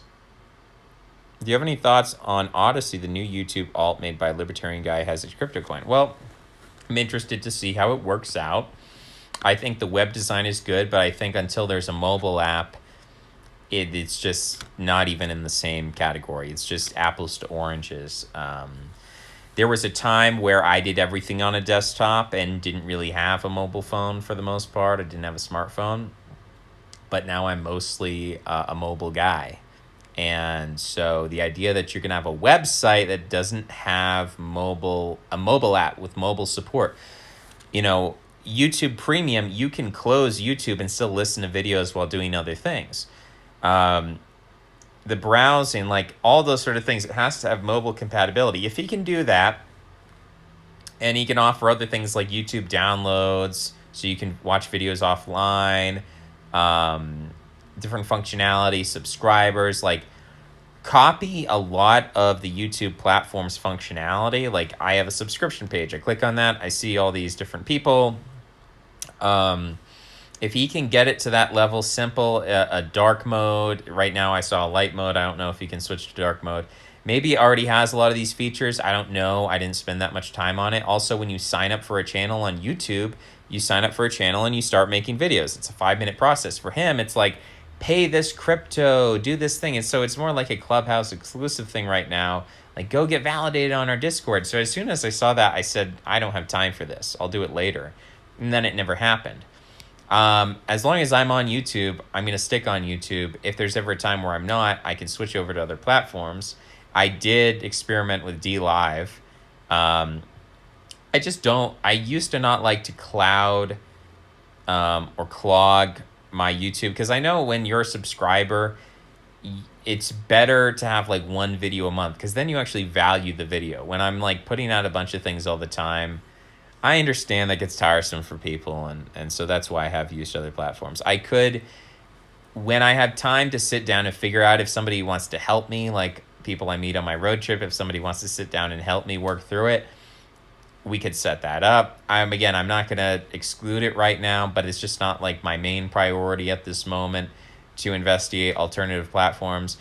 I think BitChute has been a huge failure, and it kind of makes me sick in my mouth whenever I see that website. But if Odyssey, I've heard a lot of good things about the crypto side in terms of being able to pay content producers. Now, I think in the lifetime of this channel, people donated like $50 to me on DLive. Other than that, this is not really a commercial venture for me. So that the crypto side of things isn't really interesting to me. To me, having more money to buy more material things doesn't get me out of bed in the morning. And for people who do, great. You're going to be a productive member of society. You're going to support a family, all those good things. But to me, my motivation is like working out interesting ideas, making connections with people, seeing the light bulb go on, and that sort of thing. Grill pilled. Heroic affirmationist. Nietzschean affirmation. Basically, if one moment is affirmed, then all of existence is justified. You can get away with saying almost anything as long as you frame it in a broadly liberal theoretical way. Austro-Marxism is more effective at getting the national viewpoint across than Trumpism. I'm not sure what you're exactly saying there, but I'm not a nationalist either. That's another big disagreement I have of this idea of a majoritarian nationalism, that like we have to make America great again, and that means we have to deport everybody we don't like, and we have to have a singular culture. And I guess I'm more sympathetic to the idea of everybody being Christian. The topic of Christianity is probably a whole nother video, but Yeah, I'm much more sympathetic to the idea of like, let's focus on religion as opposed to, like, again, when they say, what do they mean when they say nationalist? It's like, well, we should change the policies to be better for the people. And I guess on some level, I have to be sympathetic to that. But after about 2 seconds of thinking, you realize that's not going to happen. So if that's not going to happen, if the policies are not going to be changed to benefit the people, then we have to move on with our lives and do something different. We have to figure out a way to construct institutions that are not national in basis. Now, the difficult part is, like, once you realize that, you actually can start doing real things. But before you understand that, it's just this long slog of convincing people that democracy is not what it looks like. And it's just, again, it's a bunch of people feeding into really bad narratives about the nature of democracy and how, oh, if we can just get Trump in 2024, oh, if only Joe Biden wasn't president, everything would be so great. Like, Trump would be doing all these amazing things. Like, it's just sad. It's sad, it's wrong, and it's really difficult because these people don't have any arguments. They have assumptions, they have reactions, they have dissents, but they don't have any arguments. They don't have any substance. They're very intelligent. They might be able to marshal statistics and facts to cloud, they'll say, well, this many immigrants and this much stuff, and if we 99,000 of this and $6 trillion was spent in the federal budget, and I know all the names of the politicians involved, and Lindsey Graham said this on this date at this time in this session of Congress. It was actually the 727th session of Congress in which Lindsey Graham said before the assembly that this policy, which will cost $6 trillion, it's like they can do that word salad because they have high cognitive functioning, but they're just dealing with the leaves on the tree, and they're not dealing with the central arguments. They're not dealing with the base principles because they're off in la la land where they've basically got a video game in their head called politics that they're playing out this little chess simulation of like what it would be like if democracy worked. And they're like, well, what if we could get in a president who would give us all the policies that we wanted, and like then how we're going to strategize how to get that and how to do that and how to promote that. They've never questioned the central assumption. And if they have, they've done it in a very lazy, unthorough way.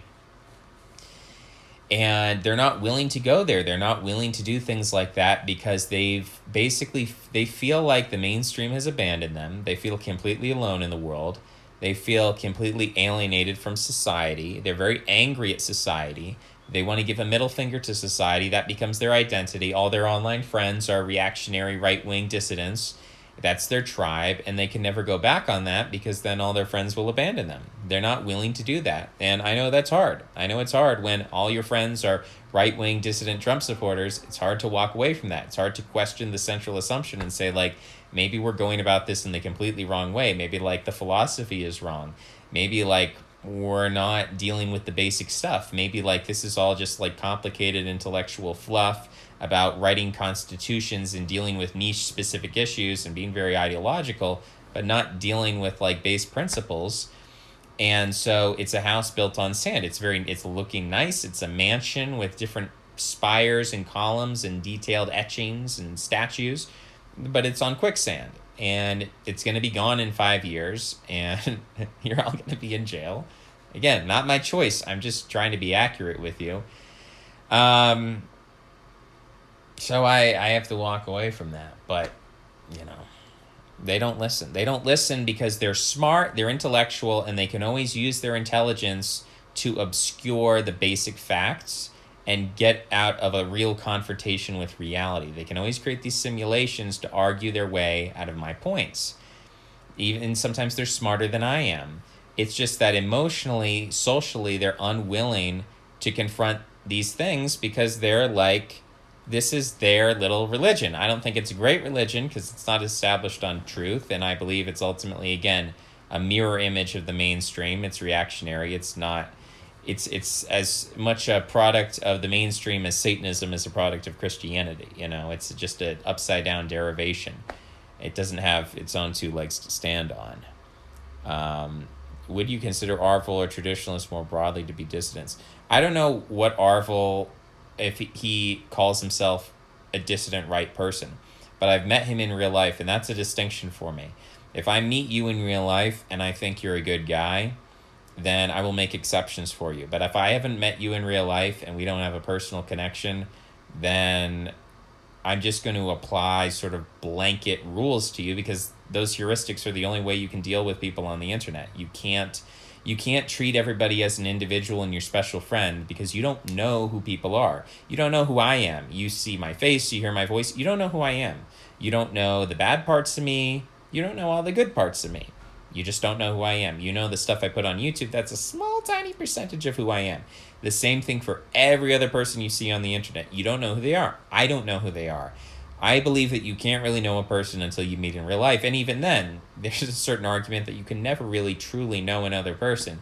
There's that gap of intimacy that you can never truly be in a person's head and read their thoughts, you know?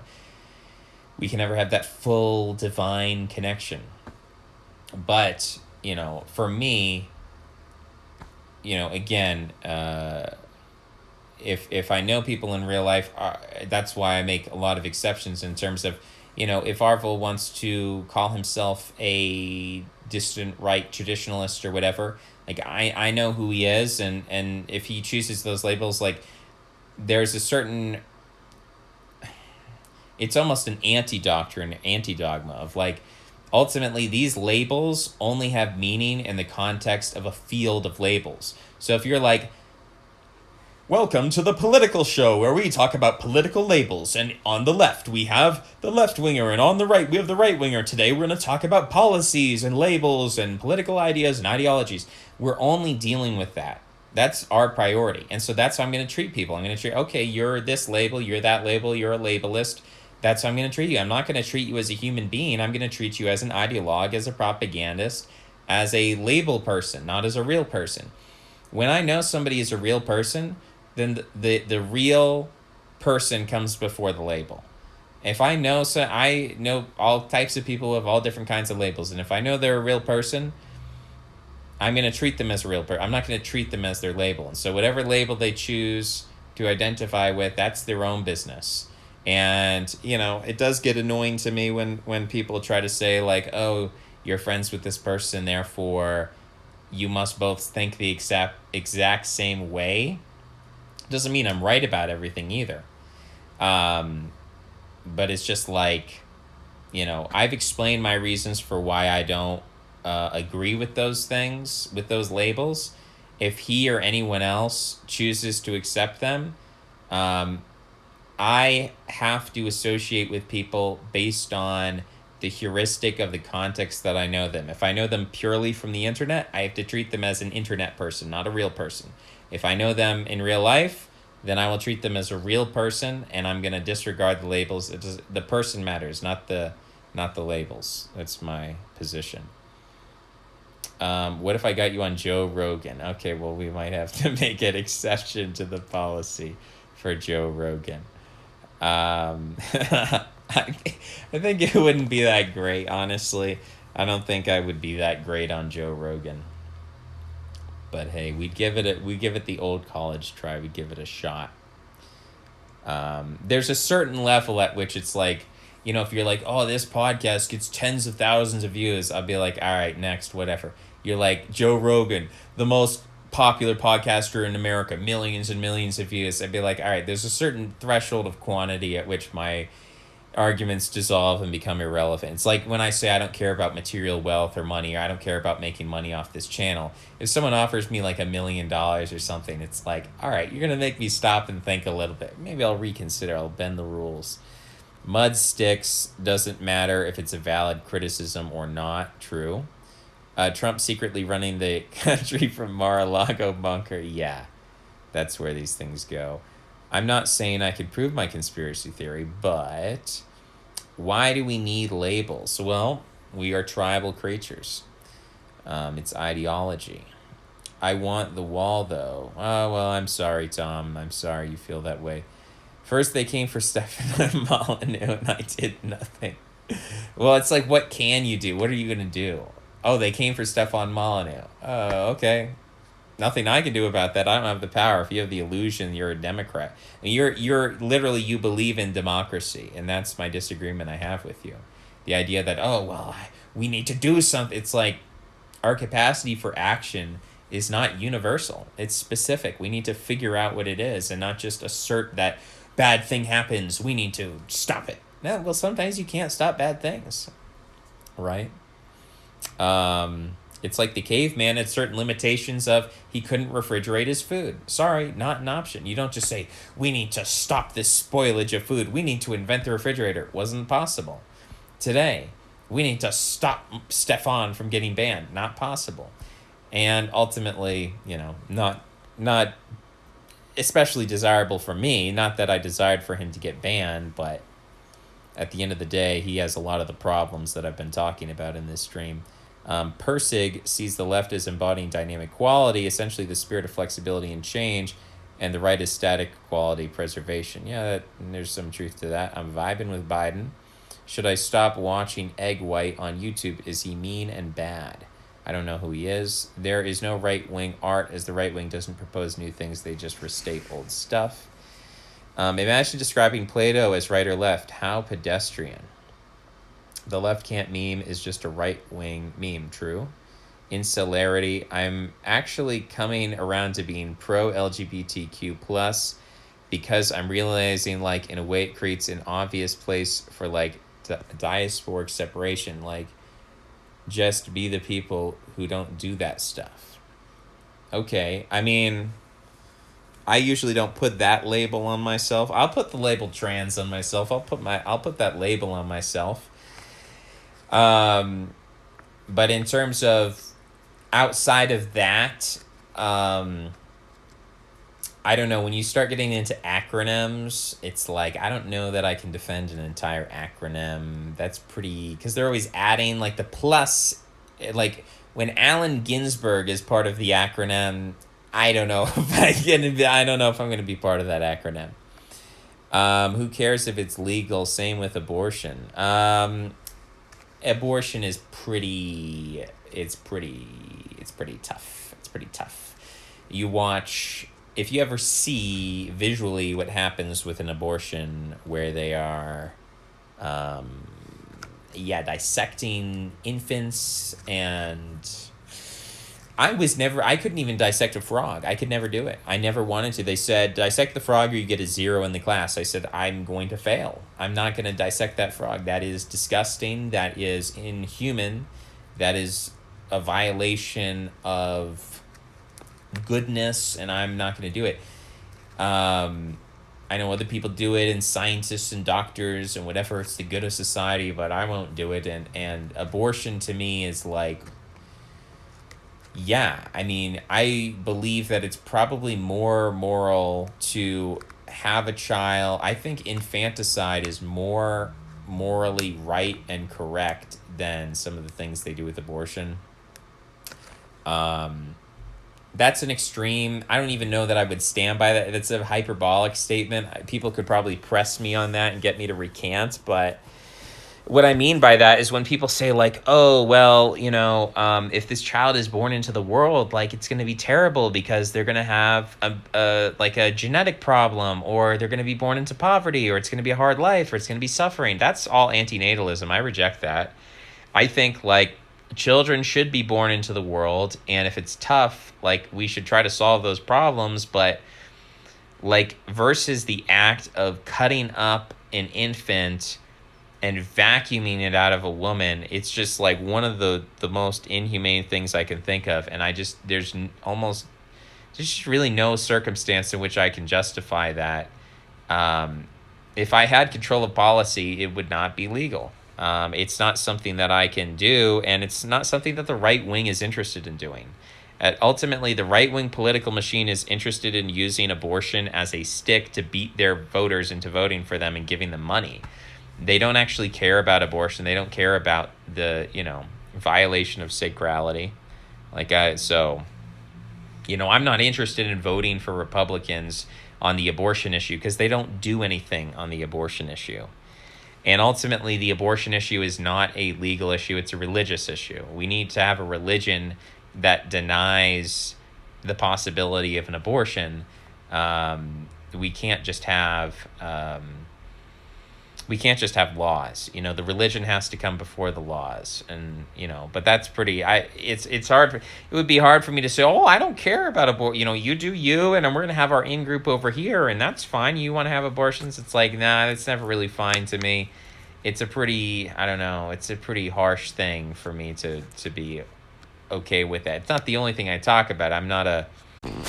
Okay, so somehow, for some reason, my Wi-Fi died, and I was struggling to reconnect, and it just wasn't reconnecting. And so I said, okay, the stream is over. And then what happened was Streamlabs, I turned off my phone, and Streamlabs refused to take the stream down. So there's just like a live stream on my channel, which is just up there with like a spinning symbol. So I had to restart the stream to actually end the stream, which is pine sap on the camera. Yeah, that's probably true. Yeah, it's probably dirty. Maldoror is here. Oh no. Yeah, okay, so we're gonna try to end it now. Bye-bye. Let's see if this works.